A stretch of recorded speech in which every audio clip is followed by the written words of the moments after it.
Decision making. What is it? Well, decision making is a process where several possibilities are considered and then prioritized or ranked, resulting in a clear choice of one above all others. We go through decision making processes to aid managers in selecting among potential options, and usually a lot of them.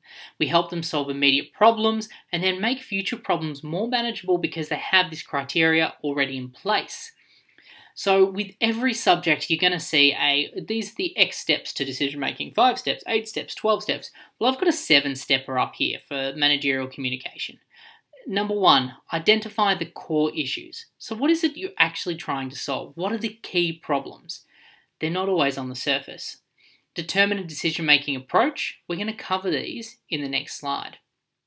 Generate options. So using the decision-making approaches, generate multitudes of options, different ideas. No idea is a bad idea. Lots of different things that you can choose from. You research the options, see how much they'll cost, how long they'll take, the impact on people, technology, structure, all of those things.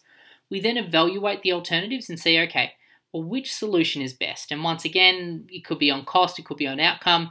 Usually we look at either short wins or long-term wins and going, okay, well, what are the short-term benefits? What are the long-term benefits? We reach a decision based on this criteria. We then implement it and then monitor it to make sure it's still going all right. If there's any changes we need to make, we make those as an iterative process as we continue. Now, there are a lot of decision-making options and ways to make decisions. I've pulled out 4 from theory here just to give you guys a bit of an overview of what's there. We have the Dewey's reflective thinking sequence. Essentially, it's identify the problems. What are the facts? What are the criteria for solutions? What are the possible solutions? Which is the best solution? And then implement. Nice and easy. Brainstorming is something you're going to be a little bit more familiar with, and you'll be doing a lot with assignment 3. So you articulate a theme or a question. You set a time limit, so it might be 20 minutes, it might be 30 minutes, it might be 45, and you record ideas. This could be on a whiteboard, on a piece of butcher's paper, on a Google Doc, and you're generating as many ideas as possible. No idea is a bad idea. Come up with everything, everyone actively participating. You try and piggyback on other people's ideas to come up with things that you couldn't have thought of alone, and then you can start working out which option's the best option. The nominal group technique is a little bit different and not often used anymore in organisations. Sometimes around politically sensitive decisions, you can be using it.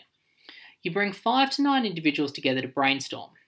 The leader puts out a particular problem and says, go. The members then silently work on the ideas that they have themselves, all on their lonesome. After a set amount of time, it might be 10, 15, 20 minutes, each of the group members stands up and presents. Their ideas are then critiqued, built upon, and talked about. This continues until everyone has had their say. We have another discussion about what's worked and what hasn't worked.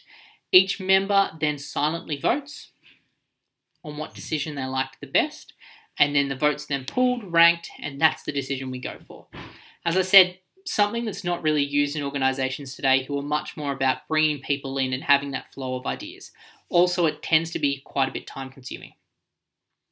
Speaking of time consuming, the Delphi technique.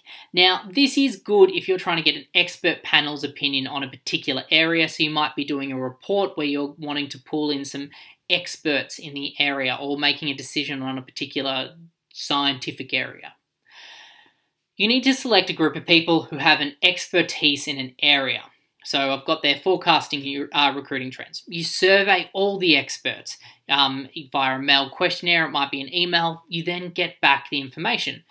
You then put together the desired option based on that information and send it back out to them and say, hey, listen, we've taken on board what you said. This is what we've come out with. Do you agree with it or not? Then they send back their feedback, either yes, no, change this, change that. Then this process continues until everyone's happy.